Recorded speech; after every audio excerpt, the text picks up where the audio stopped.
ओम शांति। आज 5/9/2025 के बाबा के महावाक्य हैं। मीठे बच्चे, तुम्हारी प्रतिज्ञा है कि जब तक हम पावन नहीं बने हैं तब तक बाप को याद करते रहेंगे, एक बाप को ही प्यार करेंगे। तो जब हम पवित्र बन जाते हैं तो बाप समान ही बन जाते हैं, मुक्ति जीवन मुक्ति में ही पहुंच जाते हैं। तो फिर बाबा को याद करने की तो दरकार नहीं रहती है। तो अभी हमें बाबा को याद करना है पावन बनने के लिए। तो पावन बनना यानी आत्मा का ही गुण है पवित्रता। पवित्रता से प्यार होना। तो वह पवित्रता हमारे अंदर आए कैसे, बाबा को याद कैसे करेंगे, है ना। तो आज हम इसी विषय पर विचार सागर मंथन करेंगे कि पवित्र बनने के लिए क्या करें या बाबा को याद करने के लिए हमें क्या करना होगा। तो उसके लिए 3 बातें बहुत ज्यादा जरूरी है। सबसे पहली जो चीज की जरूरत है वह है पहचान। 3 बातें कौन कौन सी लिख लीजिए। एक तो है पहचान, दूसरा है चुनाव और तीसरा है जिम्मेवारी। ये तीनों बातें अगर होंगी आपके अंदर तो आपको पवित्रता तक पहुंचने में या पवित्रता की स्मृति आने में आपको बिल्कुल समय नहीं लगेगा। तो सबसे पहली बात जो बताई है वह है पहचान की। तो बाबा को याद करना। तो एक तो है बाप की पहचान होनी चाहिए, लेकिन बाप की पहचान है और स्वयं की अगर तुम्हें पहचान नहीं है तो तुम पवित्रता के मार्ग पर कभी पहुंच नहीं पाओगे। पवित्रता तक पहुंचने के लिए तुम्हें स्वयं की पहचान बहुत ज्यादा जरूरी है। तो स्वयं की पहचान का अर्थ क्या है? स्वयं की पहचान का अर्थ है कि बाबा को तो पहचान लिया कि वह दूर से मेरी बेड़ियों को काटने के लिए आया है, दूर से मुझे इस जंजीरों से मुक्त करने के लिए आया है। लेकिन स्वयं की पहचान जब तक नहीं है, स्वयं की पहचान का अर्थ है कि मैं किन किन जंजीरों से बंधा हुआ हूँ, मेरे कौन कौन से ऐसे बंधन हैं जिनसे मैं बंधायमान हूँ। अगर मुझे अपनी जंजीरों का पता नहीं है, मुझे अपने बंधनों का पता नहीं है, मुझे अपनी परेशानियों का पता नहीं है, तो भला सामने वाला आया है मुक्त कराने के लिए, लेकिन हमारा कदम आगे नहीं बढ़ पाएगा। तो हमें बारीक से बारीक पहचान होनी चाहिए कि मेरे दुख का कारण क्या है, मेरे बंधन कौन से है ना। तो फिर बाबा उस बंधनों को छुड़ा पाएगा और हम जो है उसके लिए पुरुषार्थ कर पाएंगे। दूसरी पहचान बताई कि अगर स्वयं की पहचान है, स्वयं के दुखों की पहचान है, स्वयं के बंधनों की पहचान है, लेकिन इसको छुड़ाने वाला कौन है, मीठा बाबा कौन है, उसकी अगर सही पहचान नहीं होगी तो भी बंधन नहीं कटेंगे। तो बाबा की पहचान ये होनी चाहिए कि एक ही है जो आपके दुखों से छुड़ा सकता है। तो उस बाप की पहचान जो शांति का सागर है, जो पवित्रता का सागर है, जो सदा कभी भी बंधन में नहीं आया, जो सदा निर्बंधन में होगा, वही तो आपको छुड़ा पाएगा ना। तो यह दोनों बातों की पहचान होनी ज्यादा जरूरी है। कई आत्माओं की बाबा की तो पहचान है, लेकिन स्वयं की बिल्कुल पहचान नहीं है। बस ये सोचते हैं कि बाबा आया है मकान बनाने के लिए, बाबा आया धन देने के लिए, बाबा आया नौकरी जॉब कराने के लिए, बाबा आया शादी करवाने के लिए। तो बाबा की पहचान मिल गई, भगवान की पहचान मिल गई, लेकिन वो क्यों आया है और तुम्हें स्वयं की पहचान नहीं मिली है, जिसके कारण तुम जो है वो आगे नहीं बढ़ पा रहे हो, यानी पवित्र नहीं बन पा रहे हो। इसलिए बहुत ज्यादा जरूरी है कि तुम्हें स्वयं की पहचान होनी चाहिए। तो बाद में बंधन कटने की जो विधि है बाबा बता रहा है वो तो सेकंड में पता चल जाएगी।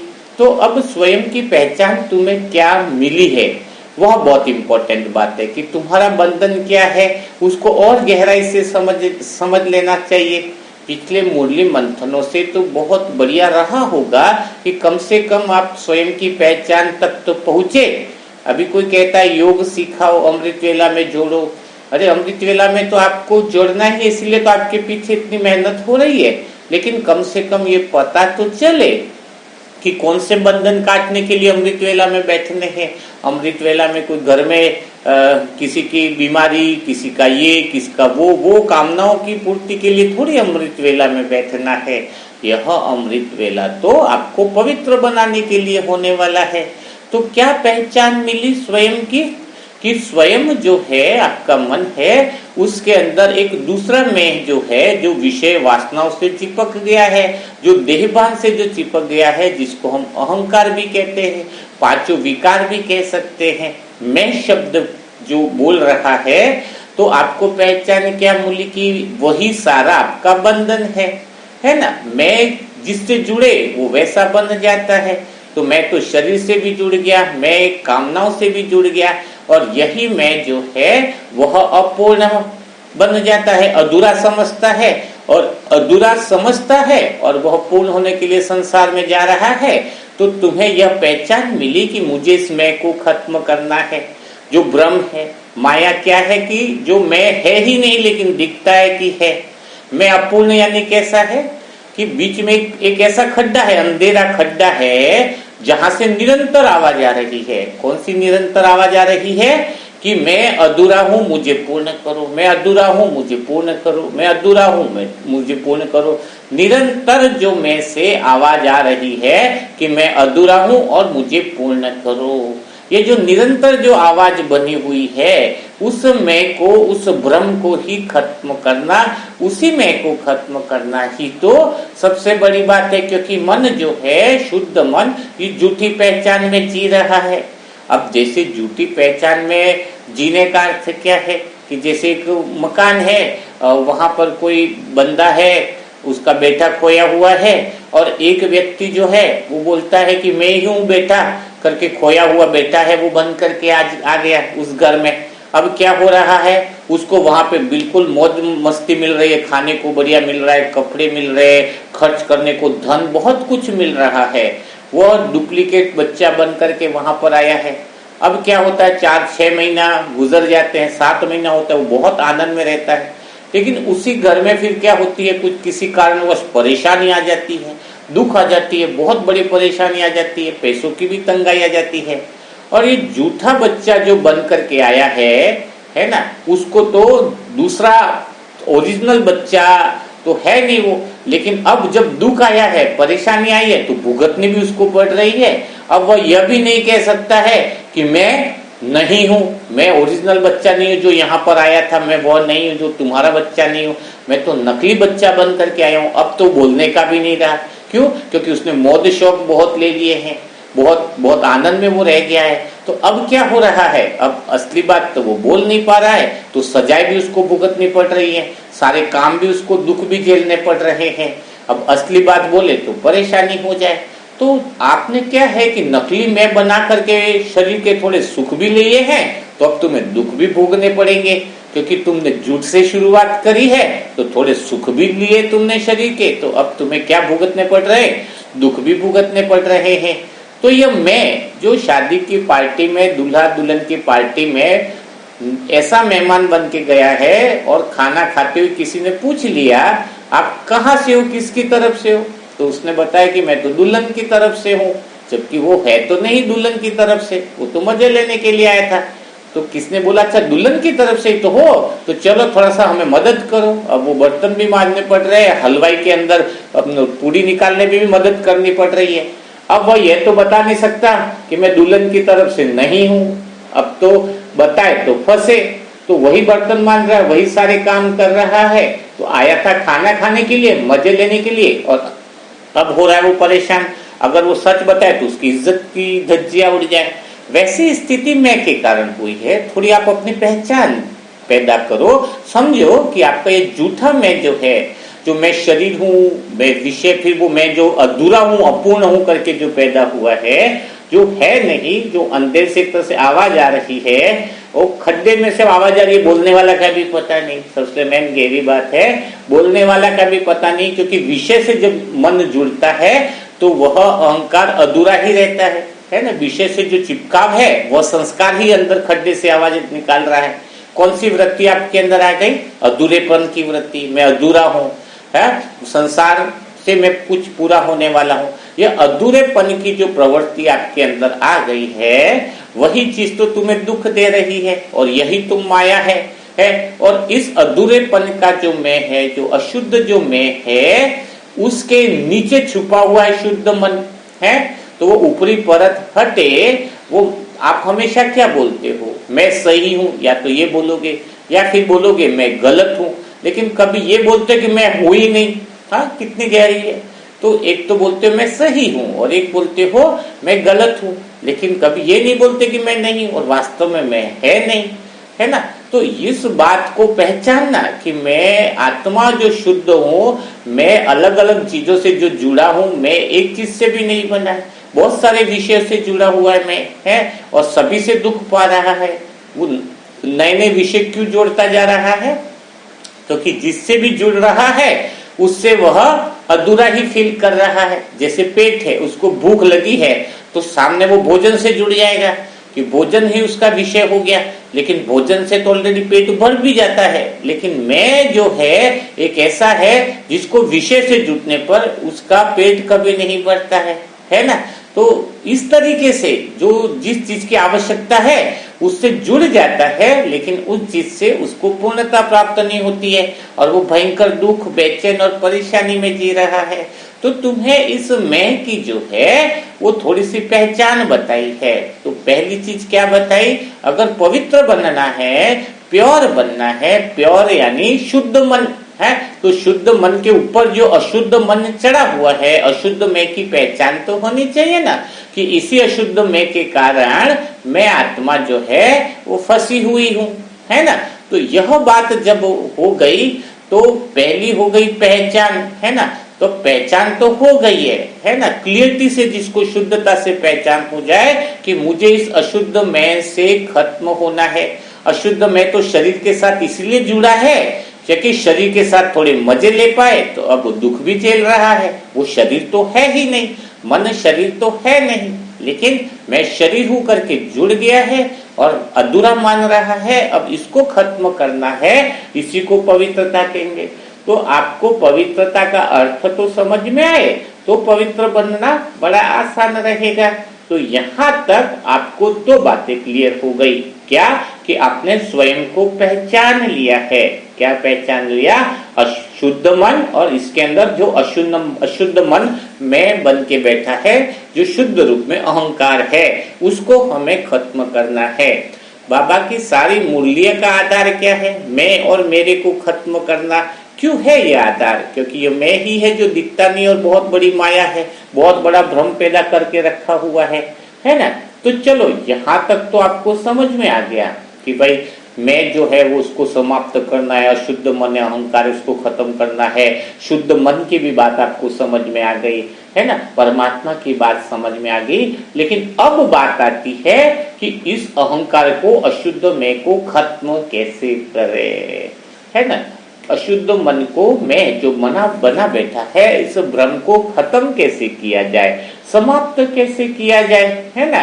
तो समाप्त कैसे किया जाए इसी को अभी हम चिंतन करेंगे, क्योंकि पावन बनना है ना, तो अशुद्ध मन को तो खत्म करना पड़ेगा।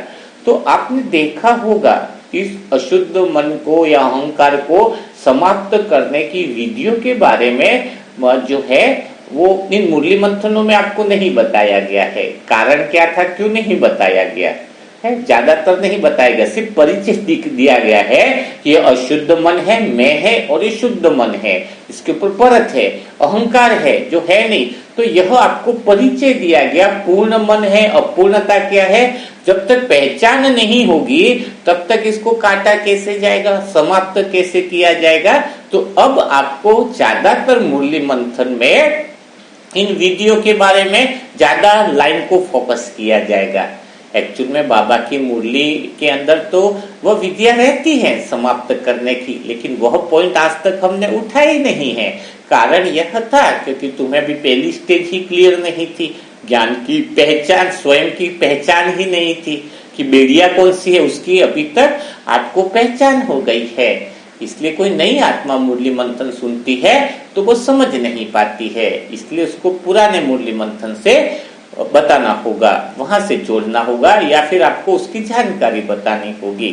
तो हाँ, अब बात क्या आती है पावन बनने की। अशुद्ध मैं को खत्म कैसे करें? तो अशुद्ध मैं को खत्म करने के लिए हम कहाँ से शुरुआत करें, है ना? अशुद्ध मन को खत्म करने के लिए शुरुआत कहाँ से करें? क्या इंद्रियों को आत्मस्थ किया जा सकता है? आंखों को बोलो भाई तू आत्मा बन जा, वो आत्मस्थ हो सकती है? आंखें तो आंखें जैसी रहने वाली है। कान को बोले भाई तू आत्मस्थ हो जा, क्या कान आत्मस्थ होने वाले हैं? कान भी आत्मस्थ नहीं होने वाले। तो कौन सी है फिर? कौन है इन आंखों के पीछे? कौन है जिसको हम आत्मस्थ कर सकते हैं? अशुद्ध में जिसको अहंकार है उसको बोले कि वो आत्मस्थ हो जाए, वो तो दिखता ही नहीं है, तो उसको आत्मस्थ कैसे करे? है उसको आत्मस्थ करे कहां से? है इंपॉर्टेंट तो बात यह है, इस अहंकार के विषय को हम छोड़वा सकते हैं। इस अहंकार का मैं जिस विषय से जुड़ा हुआ है विषय को हम छोड़ दे तो वो मैं भस्म होने लगेगा, लेकिन मैं तो जो दिखता ही नहीं है उसको आत्मस्थ कैसे किया जाए, है ना? तो इन आंखों के पीछे जो है, जो देखने वाला है, जो इस मुंह की जीबान को भी आत्मस्थ नहीं किया जा सकता है। जीभ को कैसे आत्मस्थ करेंगे? कान को कैसे ठीक करेंगे? वो तो शरीर के अंग हो गए ना, इंद्रिय से है, लेकिन इंद्रिय तो जड़ हो गई ना। चैतन्य कौन? चैतन्य कौन है? उसके पीछे जाना है। तो उसके पीछे जो है वो बुद्धि है। क्या है? बुद्धि है। तो बुद्धि को जब हम समझेंगे, बुद्धि को हम आत्मस्थ कर सकते हैं। बुद्धि को जो आत्मस्थ कर लेगा वह शुद्ध मन उसका आत्मा की तरफ यात्रा करने लगेगा। शुद्ध मन जो है वह अहंकार रूपी जो मैं है वह हटने लगेगा, है ना? तो अहंकार रूपी मैं को हटाने के लिए, शुद्ध पवित्र बनने के लिए जो बात आती है वह कौन सी है? किस पर अटेंशन देना होगा? बुद्धि को आत्मस्थ करना होगा, है ना? तो देखो अभी तक आपसे बुद्धि के बारे में कभी बात नहीं होगी इतने मुरली मंथन में, क्योंकि पहले मन को समझाया गया, मन के ऊपर अपवित्र परतों के बारे में बताया गया। अब बात आती है बुद्धि। लेकिन बुद्धि को भी अब डायरेक्ट अगर आपको बताएंगे तो आप समझ नहीं पाओगे, इसीलिए मुरली मंथन एक भी मिस नहीं किया करें। तो बुद्धि का काम क्या है, पहले यह बात आपको समझनी होगी, है ना? तो अहंकार की जो वृत्ति, अहंकार जो मन में मैं मन के बैठा है, जो एक तरह से वृत्ति है, एक संस्कार है, एक आदत है, तो वह हो गया मैं एक वृत्ति, और बुद्धि लगाती है युक्ति। क्या समझ में आया? बुद्धि क्या लगाती है? युक्ति। और मन में जो मैं बैठा है वो है वृत्ति। अब वृत्ति ने क्या बोला कि मुझे खाने को चाहिए, आइसक्रीम चाहिए, है? क्या बोला? मन की वृत्ति ने कामना उत्पन्न की कि मुझे आइसक्रीम चाहिए, या फिर मुझे कपड़े चाहिए। कुछ न कुछ कामनाएं वहां से निरंतर आवाज आ रही है कि मैं अधूरा हूँ, अधूरा हूँ। तो वो अधूरे की पन की जो आवाज आ रही है, तो बुद्धि क्या करती है? अभी वो आवाज को पहचान कर कि पहले की भी यादें करती है कि इसको पहले क्या ऐसी चीजें दी गई जो थोड़ी देर के लिए यह अशुद्ध मैं जो है मतलब वो शांत हो गया। कई कपड़े चाहिए तो कपड़े दिलाए थे पहले, तो वो शांत हो गया था कपड़े दिलाकर थोड़े टाइम तक। कभी भूखा था तो आइसक्रीमें खिला दी तो शांत हो गया था। कभी बेचैन था तो थोड़ा घुमा दिया था तो शांत था। ये सारी स्मृतियां बुद्धि में है।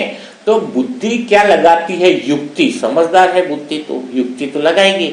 तो वह बुद्धि युक्ति अभी तक किसमें लगाती रही है कि उस अशुद्ध मैं को कामनाओं की पूर्ति के अंदर बुद्धि लगी हुई है। आपको कपड़े चाहिए तो पूरी बुद्धि लगाती, मोबाइल पे व्हाट्सएप पे देखेंगे, ये देखेंगे कि कौन सी जगह सस्ते मिलेंगे, कौन सी जगह ये मिलेगा, कौन सी जगह ये मिलेगा। तो अभी जो बुद्धि आपकी है वो बिल्कुल तामसिक बुद्धि हो गई है ना? कि वह सिर्फ इस अशुद्ध मैं को पूरा करने के पीछे लगी पड़ी है। जो भी कामना उत्पन्न करे, मोबाइल लाना है, काम विकार है तो लड़कियों को देखेगा, है ना? काफी सारी कामनाएं तो कामनाएं जो आपको बताना तो पड़ेगा, समझाना तो पड़ेगा हर बात को। तो वो जो कामनाएं वो अधूरापन करके जो कामनाएं शरीर के रसायन की कामना हो, चाहे वो और किसी तरह की कामना, जो अधूरेपन की तो कामना निरंतर उत्पन्न हो रही है। और बुद्धि जो है वो उसकी युक्तियां करने, बुद्धि का काम है मन की या इच्छाओं जो निकले उसकी पूर्ति करना। यही तो बुद्धि का काम है, युक्ति है, लगा रहा है बुद्धि। और अभी है बुद्धि तमोगुणी बुद्धि। तो पूरा समय, पूरी एनर्जी, पूरी शक्ति अभी बुद्धि की कहाँ हो रही है? इसी में हो रही है। उस कामनाओं की पूर्ति में आपका पूरा समय जा रहा है और आप जो है वो शुद्ध मन से भी दूर जा रहे हो, है ना? तो यह तो हो गई सारी पहचान की बातें। अब आती है इस बुद्धि को आत्मस्थ करने के लिए आपको क्या करना पड़ेगा। इस बुद्धि को आत्मस्थ करना है, वह बिल्कुल स्थिर प्रज्ञ हो जाए, वह बुद्धि जो आत्मा को मिला दे या आत्मा के भाव को ही समझे, आत्मा की ही बात करे या फिर आत्मा से ही उसके गुण और शक्तियां निकले, ऐसी बुद्धि हो जाए, सतोगुणी बुद्धि हो जाए, शुद्ध मन जो है वो आत्मा की तरफ यात्रा करने लग जाए, अशुद्ध अहंकार खत्म हो जाए, तो ऐसी बुद्धि को आत्मस्थ बुद्धि कहा जाएगा। तो ऐसी आत्मस्थ बुद्धि बनाई कैसे जाए, है ना। ऐसी बुद्धि आत्मस्थ बुद्धि बने कैसे, है ना। तो पहली बात है, ऐसी बुद्धि आत्मस्थ कैसे बनेगी, इस बात को आपको समझना होगा। तो बुद्धि आत्मस्थ बने इसके लिए क्या करना है। अभी आपकी बुद्धि जो तमोगुणी बुद्धि है वह क्या करती है, सिर्फ विषय को देखती है। अगर कामना उत्पन्न हुई, भूख लगी है तो आगे खीर पूरी पड़े है तो वो खीर पूरी लाना है, उसके बारे में ही सोचती है। जैसे अगर कोई मालिक है, आपके मालिक ने आपको बोल दिया कि टीवी लानी है, क्या लानी है, टीवी। अब आप भाग रहे हो, बस आपका पूरा ध्यान और फोकस किस पे है, टीवी पर है। आप जब टीवी ला रहे हो तब ये सोच ही नहीं रहे हो कि किसने मंगवाई है, बस पीछे से आवाज आई है तो टीवी लाने आप दौड़ पड़े, पीछे से आवाज आई फ्रीज लाने, फ्रीज लाने दौड़ पड़े, पीछे वाले ने बताया कि जलेबी लानी, आप जलेबी लाने दौड़ पड़े। तो अभी जो तमोगुणी बुद्धि है सिर्फ एक ही सिरा पकड़ के चल रही है, वह है विषय का सिरा, कि उसने बोला और वह बुद्धि भागने लगी कि कौन सी चीज लानी है, क्या लानी है, बस उसी के पीछे बुद्धि भाग रही है ना। तो अब क्या है कि बुद्धि सतोगुणी बनानी है हमें, तो वो आत्मस्थ बुद्धि बन जाएगी। तो सतोगुणी बुद्धि का अर्थ क्या है कि जैसे हमारी पीछे से आवाज आए कि लड्डू लाना है, जलेबी लानी है, टीवी लानी है, काम है, तो हमें पीछे देखना है दोनों सिरों को, कि तुरंत उस टीवी के पीछे नहीं भागना है, उस साधन के पीछे नहीं भागना है, उस विषय के पीछे नहीं भागना है। तुरंत रुक करके 1 मिनट के लिए दूसरा सिरा देखना है कि मुझे बोला किसने है। क्या करना है, तुरंत देखना है कि मुझे बोला किसने है। आपका पूरा ध्यान विषय पर रहता है, पूरा ध्यान जो है बाहर की तरफ रहता है, नहीं तो अंदर की तरफ आपका ध्यान क्या गया कि मुझे बोला किसने है। अगर अहंकार वाले मैंने बोला है, कामना वाले मैंने बोला है, तो उसको रिजेक्ट कर दोगे। शुद्ध मन ने कुछ बोला है तो उसको पास कर दोगे, अप्रूवल कर दोगे। तो तुम्हें खाली इतनी सी नॉलेज हो जाए कि मेरी पीछे बोलने वाला कौन है, लड्डू लाना है, जलेबी लाना है, नए कपड़े लाना है, वह आवाज देने वाला कौन है। मुझे बुद्धि अगर सही चुनाव करे, है क्या करे, पहले तो समझे कि पीछे की आवाज कहां से आ रही है, और जब वो दोनों चीजों को देखे कि पीछे की आवाज देने वाला कौन है और उसको चाहिए क्या, दृश्य और ये है ना, दृश्य हो गया और दर्शक हो गया, दोनों कौन है, और बीच में बन जाए दृष्टा। इसी को कहेंगे साक्षी दृष्टा स्थिति, कि हम जब दोनों को देख पाए कि बोलने वाला कौन है, जिसको बोल रहा है कि नए कपड़े चाहिए, वह पीछे बोलने वाला कौन है और सामने इसको चाहिए क्या, यानी कपड़े। तो कपड़े की भी पूरी जानकारी हमें है बुद्धि को, और बोलने वाला कौन है, अगर वो अहंकार वाला मैं है, तो तुरंत ही आप जो है वो क्या कर पाओगे, सही चुनाव कर पाओगे, सही निर्णय कर पाओगे, है ना। जब आपका चुनाव सही होगा तो वह बुद्धि आत्मस्थ हो जाएगी, बिल्कुल आत्मस्थ हो जाएगी। अभी तो आपके पीछे से कोई भाई बहनों है, वो मैं बन करके उसके ये लाना वो लाना, कर्जे करना, तो भी आपको पीछे पता ही नहीं कौन सी आवाज है। कामना से उठी आवाजों को क्यों तुम सुनते हो, है, उसको रिजेक्ट करना नहीं आता, ना बोलना नहीं आता। सबसे इंसान ज्यादा वह दुखी होता है जिसको ना बोलने नहीं आता है। तो अभी तक आप तो विषय के पीछे भाग रहे थे, वो कामना सही बोल रहा है, बोलने वाला कौन है, मेरे पीछे कौन मालिक बन करके बैठा है, उसकी तो आपको एक सिरे की तरफ तो आपको ध्यान ही नहीं है। और एक बहुत समझने वाली बात है कि जिसको विषय की तरफ ही ध्यान रहता है, अब जैसे किसी ने कुछ बोला था, आप तो लाने के पीछे दौड़ गए, बाजार में मम्मी ने बोला बाजार में लाना था, आप तो भाग गए दौड़ने के लिए। अब आप जो है, ऐसी लोग जो हैं वो न तो आत्मा को समझ पाते हैं, न मन को याद कर पाते, आत्मस्थ रह ही नहीं पाते, क्योंकि उनका तो पूरी एकाग्रता किसके ऊपर है, विषय के ऊपर है, साधनों के ऊपर है। बच्चे ने बोला है बाइक खरीदनी है, अब कौन सी बाइक खरीदनी, कहाँ सस्ती मिलेगी, आपका पूरा ध्यान उस बाइक पर है। पर यह नहीं है कि आवाज कहां से उठी है, बोलने वाला कौन है, मांगने वाला कौन है, कौन मेरा मालिक बन करके बैठा है जो मुझे आदेश दे रहा है कि बाइक लेकर के आओ। जरा उसकी पहचान तो हो, जरा उसकी परख तो हो, है। तो यह बात आपका जो एक सिरा जो आपने पकड़ रखा है वो खाली विषय तक पकड़ रखा है। विषय कहां से उठा है, अगर बुद्धि को वो आवाज समझ में आ जाए तो वह बुद्धि आत्मस्थ हो जाती है। बहुत आसान काम है, बहुत बहुत जबरदस्त आप कर सकते हो, अपने अंदर प्रैक्टिकल ला सकते हो। तो दूसरी चीज आपको जो बताइए चुनाव करने की, तो अब आवाज तो आ रही है, ठीक बात है। अब आवाज आ रही है, वो आपकी पहचान हो गई कि भाई आवाज कहां से आ रही है, या तो मैं वाले केंद्र से आ रही है जहां पे वो कामना वाला मैं बनकर बैठा है, और कई बार अगर शुद्ध मन से आ रही है ज्ञान के आधार पर कि सबका भला करना है तो बुद्धि तुरंत ही उस विषय के पीछे लग जाए, सबको ज्ञान देना है तो तुरंत लग जाए, सबको प्यार देना है तो तुरंत लग जाए, है। लेकिन बुद्धि जो है वो शुद्ध मन की आवाज तो बिल्कुल नहीं सुन रही है, और अशुद्ध मन का जो मैं बैठा है उसकी आवाजों के ऊपर ही क्रियाकलाप चल रहे हैं, उसी के ऊपर पूरा ध्यान चल रहा है आपका, है ना। तो अब बात आती है आवाजें सुन लेने के बाद चुनाव क्या करना है। बुद्धि अगर चुनाव सही कर ले तो वह पावन बनने लगती है, तो आत्मस्थ हो जाती है। अब आपकी बात आती है चुनाव की, तो आप यहां तक पहुंच गए बिल्कुल, है। बुद्धि का विषय और विषय का सिरा भी पकड़ लिया, अपने अंदर की आवाजें भी देख ली, लेकिन अब बुद्धि क्या चुनाव करेगी। तो बुद्धि को चुनाव करने के लिए दो रास्ते हैं, ठीक है। तो दुनिया में दो तरह के लोग हैं, तीन केंद्र हैं। अब इसको बहुत अच्छे से समझना होगा। एक तो है आम केंद्र, आम केंद्र यानी सारे लोग जो ज्यादातर जिंदगी जी रहे हैं, जो मैं जिंदगी जी रहे हैं, मैं का केंद्र हो गया आम केंद्र है, जो नॉर्मल लोगों का सामान्य केंद्र है। सभी लोग उसी केंद्र बिंदु से जी रहे हैं, ठीक है। दूसरा केंद्र है वह है राम केंद्र, शुद्ध मन का केंद्र, परमात्म केंद्र भी कह सकते हैं, आत्म केंद्र, या उसको शुद्ध मन को कहेंगे राम केंद्र बोल सकते हैं अपन, है ना। तो एक तो हुआ मैं आम केंद्र, जो लोगों की नॉर्मल आवाज आती, कामनाएं, इच्छाएं, ये करो वो, समाज, रीति रिवाज, शरीर, समाज, ये वो, है ना, कायदे, झूठी मान्यताएं, झूठा अहंकार, है ना, वो जो आवाजें हैं वो आम केंद्र से आवाजें, ताकि आप चुनाव कर पाओ। आवाज तो आपने पहचान ली, आपको चुनाव करना है। और दूसरी जो आवाजें हैं वह है राम केंद्र से, शुद्ध मन के केंद्र से है। और तीसरा जो केंद्र है वो आत्म केंद्र है, परमात्म केंद्र है। तो अब आपका चुनाव होना चाहिए बुद्धि का कि मुझे आम केंद्र की तरफ रहना है या राम केंद्र की तरफ रहना है, ठीक है। अब देखो दो चुनाव आपके सामने आ गए है।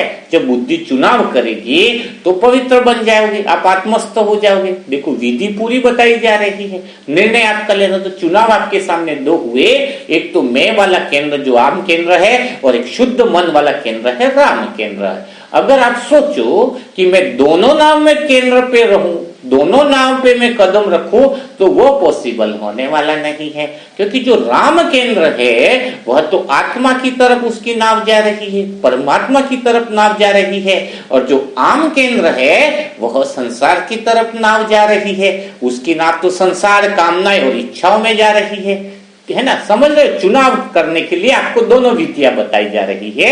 आप कौन सा चुनाव करते हो, यह तो आत्मा मुक्त है, यह तो आपके ऊपर है। तो आपकी बुद्धि आत्मस्थ अगर हो गई तो जीवन बदल जाएगा। तो अब हो गया मन का केंद्र, जो राम का केंद्र है, जो आपको सुख, शांति, आनंद और प्रेम पर लेकर के जाता है। वह राम की नाव जिसमें आनंद ही आनंद बसा हुआ है, जिसमें प्रेम ही प्रेम है, जिसमें मौज ही मौज है। और जो संसार का केंद्र है, आम केंद्र है, जिसमें बैठकर तुम दुख ही दुख पा रहे हो, अशांति अशांति ही पा रहे हो, और आगे भी तुम्हारा भविष्य अंधकार में ही है। तुम्हारे मन की शक्ति क्षीण होती जा रही है, तुम सत्यता से दूर होते जा रहे हो, और इस आम केंद्र में तुम बहुत ज्यादा उलझे हुए हो, बहुत ज्यादा उलझे हो, बहुत ज्यादा बेचैनी है ना। और इतने दुख और अशांति अभी तो है, लेकिन आने वाले समय में दुख और अशांति और बढ़ने वाली है। और इस आम केंद्र में बैठकर, इस संसार के नाम में बैठकर तुम कहीं पहुंचने वाले नहीं हो। वही कोल्हू के बेल की तरह वहीं के वहीं रहोगे।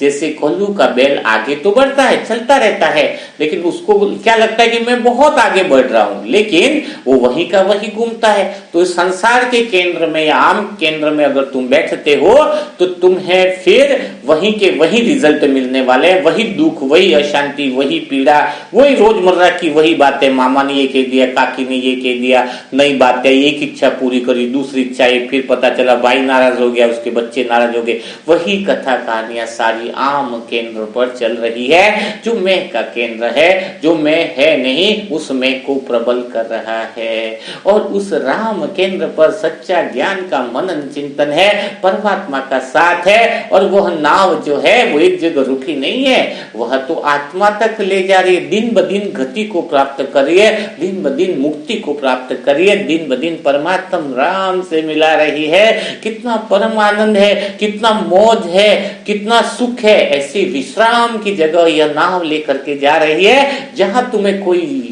श्रम नहीं है, जहां तुम्हें कोई अशांति नहीं, जहां पर कोई डर नहीं, जहां पर कोई चिंता और भय नहीं। यह जो मन का केंद्र है तुम्हें सदा के लिए इसी अवस्था में लेकर के जा रहा है। यह जो राम केंद्र है वो बहुत सुख देने वाला है, बहुत आनंद देने वाला है।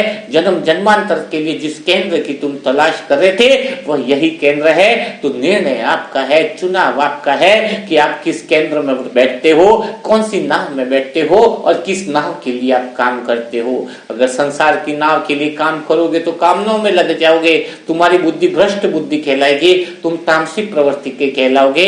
इसीलिए तो कह रहे हैं कि बुद्धि इतनी भ्रष्ट हो गई है संसार की नाव में बैठकर, इंसान का मर्डर कर रहा है अपने झूठे अहंकार के कारण। कितना कर्मों के अंदर गिर गया है कि उस कर्मों के बारे में बातचीत करने के लिए भी शब्द नहीं है ना। लेकिन एक बहुत बड़ी ध्यान रखने वाली बात है कि अगर हम संसार की नाव को छोड़कर, आम केंद्र को छोड़कर शुद्ध मन राम केंद्र पर बैठते हैं, जो मन के ऊपरी परत को हम हटा लेते हैं जो झूठी है, और हम शुद्ध राम केंद्र पर बैठ जाते हैं, तो ये जो आम केंद्र वाले लोग हैं वह आपको सहन नहीं कर पाएंगे, वह आपके खिलाफ खड़े होंगे, वह आपसे बगावत जरूर करेंगे, क्योंकि वह तो आम केंद्र में है। अब तुम ये पूछो कि मेरे भाई मेरे विरोध में है, मेरे माँ बाप मेरे विरोध में है। अरे ब्रह्मा बाबा का तो उसका बेटा विरोध में था, क्योंकि उसका बेटा बैठा था आम केंद्र में और ब्रह्मा बाबा बैठ गए थे राम केंद्र में, तो दोनों के बीच में लड़ाई होना तो स्वाभाविक है। अब ऐसा अगर आप सोचोगे कि मेरी कोई बुराई नहीं करेगा, मेरी तो सब फूलों की माला पहनाएंगे, मुझे तो ताज दे देंगे, ऊंची कुर्सी पर बैठा देंगे, तो ये सबसे बड़ी गलतफहमी है। जैसे ही तुम राम केंद्र की तरफ बढ़ते हो तो तुम्हारे मुरली मंथन नहीं सुने मिलेगा, कई बार बंधन आएंगे, कई बार तो आम केंद्र की गालियां भी तुमने सुननी पड़ेगी, है ना। लेकिन तुम्हें राम केंद्र के कोई लोग हैं वह तो तुम्हें गालियां नहीं बक रहे, राम केंद्र के लोग तो तुम्हारा तिरस्कार नहीं कर रहे, राम केंद्र के लोग तो तुम्हारी कोई बुराई नहीं कर रहे ना। तो तुम्हें यह बात तो तैयार रहना पड़ेगा। लेकिन अगर तुम आम केंद्र में बैठे हो तो राम केंद्र वाले लोग तुम्हें बुराई करेंगे, क्या बोलेंगे कि यार इतना अच्छा ज्ञान मिला है और तुम इस केंद्र की तरफ नहीं चल रहे हो, भगवान के मार्ग पे नहीं चल रहे हो। तो राम और रावण यही है, आम केंद्र वाले लोग रावण के लोग हैं, और जो राम केंद्र वाले जो लोग हैं वह मन के शुद्ध मन वाले जो केंद्र है वो राम केंद्र वाले लोग हैं। तो अब देखना है राम केंद्र वाले लोग में अगर शरीर भी छूट जाए, बाबा ने कहा कि शरीर छूटते हुए अंत समय में बाबा की याद रहे, उसका अर्थ क्या है? शरीर छूटते हुए बाबा की याद रहे उसका अर्थ क्या है कि शरीर छूटेगा तब अंत समय में बाबा की याद करेंगे? नहीं, अगर राम केंद्र में बैठे हुए ही हैं तो फिर कभी भी शरीर छूटे बाबा की याद ही गिनी जाएगी। कोई शरीर छूटे तो 2 मिनट का समय थोड़ी मिलेगा कि बाबा की याद करेंगे कि भाई फिर शरीर छूट रहा है, उस समय तो कुछ ध्यान ही नहीं रहेगा। लेकिन हम बाबा की नाम में ही बैठे हैं, राम केंद्र में ही बैठे, तो शरीर भी छूटा तो कहां पे पहुंचेंगे? भगवान के पास ही पहुंचेंगे। आत्मा की मन की यात्रा आत्मा तक ही पहुंचेगी। और संसार की नाव में बैठे और शरीर छूटने वाला है तो संसार की नाव की आदत बनी हुई, तो संसार की नाव से हम राम केंद्र की नाव पे तो आने से रहे, पॉसिबल ही नहीं है ना। तो यह जो चुनाव है वो आपका है। कहते हैं ना कि घर में किसी इंसान की अगर हॉस्पिटल में बोले कि अब तो ये मरने वाला है, ये लास्ट स्टेज है, तो क्या बोलेंगे, इसको घर लेके जाओ। क्यों बोलते? क्योंकि उसका शरीर जो छूटे, वो अंतिम शरीर जो छूटे, वो कहाँ छूटे? अपने घर में छूटे। तो जब हम राम केंद्र पर बैठे हुए हैं तो हमारा शरीर छूटना या नहीं छूटना घटना बराबर ही है, क्योंकि हम तो परमात्मा से वैसे ही मिले हुए, हम तो जन्म मृत्यु से ही परे हैं, न जन्म है न मृत्यु है। शरीर का जन्म शरीर की मृत्यु एक स्टेशन हो गया, तो हम उससे विरक्त हो गए। तो अब बात आती है कि बुद्धि की आत्मस्थता की। तो बुद्धि जब आत्मस्थ तभी होगी जब आपका चुनाव राम केंद्र का होगा, राम केंद्र से हट करके होगा। तो जब आपका चुनाव आम केंद्र का होगा, राम केंद्र का होगा, तो अब बुद्धि किसके पीछे लगी रहेगी? जैसे अशुद्ध मैं की आवाज आएगी, विषय वासना, काम वासना या कामनाओं की आवाज आएगी, तो बुद्धि पहले देखेगी कि आवाज कौन से केंद्र से आ रही है। जब आप इस आम केंद्र की आवाजों को धीरे धीरे बंद कर दोगे सुनना, तो वह वृत्ति, वो संस्कार बदल जाएगा, और उसके पीछे की जो शुद्ध आवाजें हैं, शुद्ध मन की आवाजें आप जब लेकर के फॉलो करने लगोगे, अपने आचरण में फॉलो करने लगोगे, अपनी धारणाओं में वो बातें लाने लगोगे, अपने प्रैक्टिकल लाइफ में जब वो चीजें लाने लगोगे, तो फिर क्या होगा? तुम्हारी बुद्धि आत्मस्थ हो जाएगी, स्थित प्रज्ञ हो जाएगी, तुम्हें कोई हिला नहीं पाएगा, और तुम्हारा मन भी शुद्ध मन हो जाएगा, शुद्ध विचारों से भरपूर हो जाएगा, तुम्हारे आसपास शुद्ध वायुमंडल बन जाएगा। और इस सभी के अंदर जब तुम्हारी बुद्धि आत्मस्थ हो गई है, जब तुम्हारा मन शुद्ध मन बन गया है, इसी को कहेंगे प्योरिटी और पवित्रता। तो लास्ट चीज जो बताई थी वो क्या थी कि एक तो पहचान, यानी खुद को पहचानना कि कौन सी बेड़ियों में बंधा हो। दूसरा है चुनाव, तो बुद्धि चुनाव करे, आम केंद्र में बैठना है, राम केंद्र में। और तीसरी चीज आगे जिम्मेदारी की। अब जिम्मेदारी भी उठानी, जिम्मेदारी उठाने का अर्थ क्या है कि कोई भगवान तुम्हें नहीं कहता है कि तुम ये कर लो, तुम्हें स्वयं ही जिम्मेदारी उठानी होगी कि मुझे कौन से केंद्र पर रहना है। अगर तुम दुखी हो तो इसके जिम्मेदार तुम्हें स्वयं ही होना होगा। अगर तुम कहते हो मैं दुखी हूं तो इसका जिम्मेदार कोई और है? नहीं, आप खुद अपनी दुख का जिम्मेदार हो, अपनी परेशानियों के जिम्मेदार आप हो, शरीर की पीड़ाओं के जिम्मेदार आप हो। क्यों जिम्मेदार हो? क्योंकि आप बैठे ही आम केंद्र में हो, आपका चुनाव ही आप गलत कर रहे हो, आप निकलना ही नहीं चाहते हो परेशानियों से, दुख से, है ना। तो कोई दुखी है नहीं, दुख है तो भी वो खुद जिम्मेदार है, और सुखी है तो भी वह स्वयं ही जिम्मेदार है। कोई अन्य आत्मा किसी की जिम्मेदार हो नहीं सकती है। आए ना समझ में? तो अभी आपको निर्णय लेना है। क्या निर्णय लेना है? कि मैं जिम्मेदार हूं अपने सुख और दुख के लिए।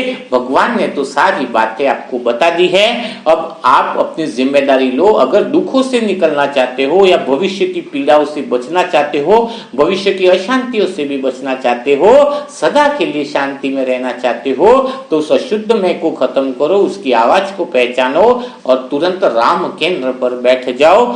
तो फिर तुम्हारा जीवन सदा के लिए सुखमय बन जाएगा, सदा के लिए आनंद बन जाएगा। तो आप अपने सुख दुख के लिए स्वयं जिम्मेदार हो। वैसे ही अन्य आत्माओं की भी बातें अपने अंदर नहीं रखनी है। क्यों नहीं रखनी है? क्योंकि सभी आत्माओं का मूल स्वभाव जो मुक्ति है, उससे प्रेम करो। कि सामने वाली आत्मा है, उसको अमृत वेला नहीं कर रहा है, तो मुझे क्या दिक्कत है उससे? मुझे तो उसकी मुक्ति से प्यार है ना। वो आत्मा तो मुक्त ही है, आत्मा का मूल स्वभाव क्या है? मुक्ति। तो वो अमृत वेला नहीं करना चाहती है, तो उसकी स्वतंत्रता में क्यों तोड़ू? उसकी इच्छा है, उसकी आत्मा के मूल स्वभाव को क्यों खत्म करूं? ये तो उसका चुनाव है कि मैं अमृत वेला नहीं करना चाहता, तो नहीं करे। बाद में जब जूते खाएगा, दुख पड़ेंगे, तब तो आखिर में उसको सही रास्ते का चुनाव तो करना ही पड़ेगा। या तो प्यार से करे या सजाए खा के करे।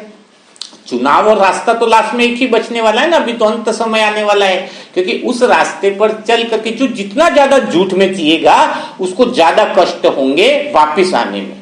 जो ज्यादा लंबे समय तक झूठ और भ्रम को पाले रखता है, उस अशुद्ध मैं के लिए जो लंबे रास्ते पर उस दौड़ लगाई हुई है, उसको रिटर्न आने में भी उतना ही समय लगेगा।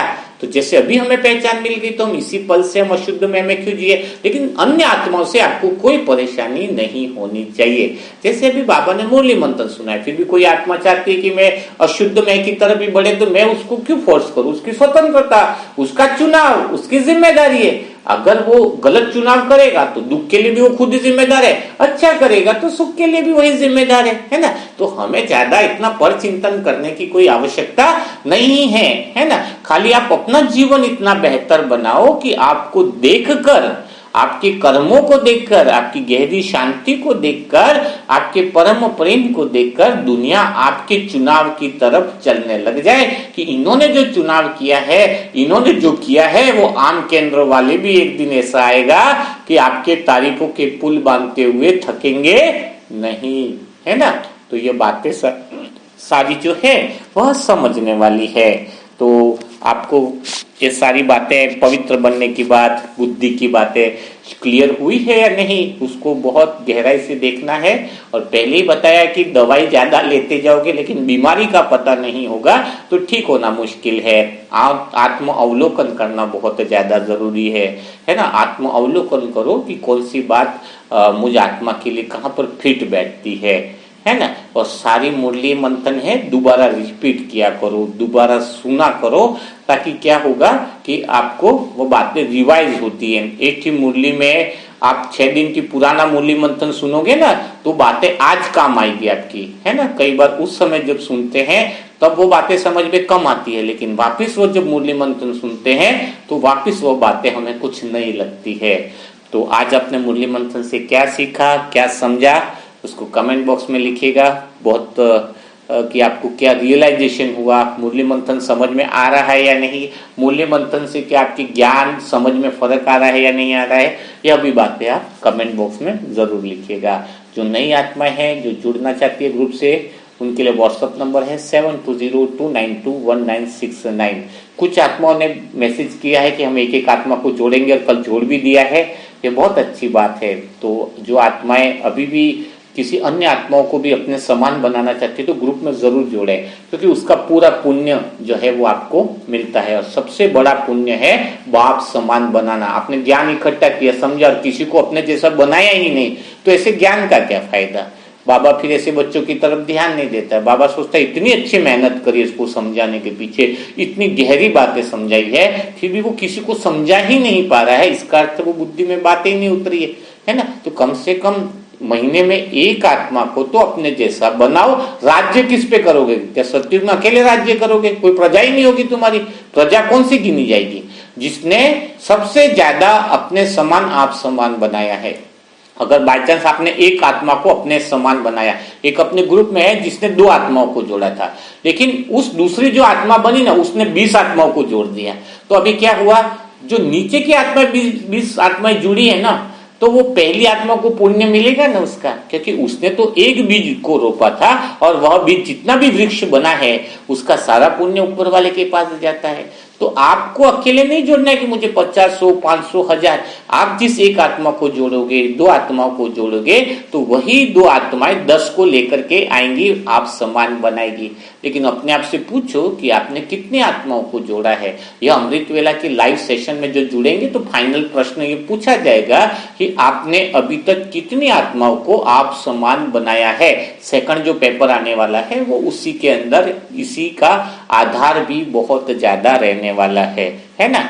तो यह बात भी आप देख लीजिए कि ग्रुप में व्हाट्सएप पर मैसेज कीजिएगा कि मैंने 3 आत्माओं को जोड़ा है, 4 को जोड़ा है, जितने को जोड़ा है वो पुरानी डिटेल भी दीजिए, और नई में आप कितना जोड़ने वाले हो, कितना बाप समान बनाने वाले हो, उसकी डिटेल भी देखिए। उसी से पता चलेगा कि आपका पुरुषार्थ क्या चल रहा है। तो कल फिर हम मुलाकात करेंगे ऐसे ही मुरली मंथन के साथ। तब तक के लिए सभी भाई बहनों को ओम शांति, ओम शांति, ओम शांति।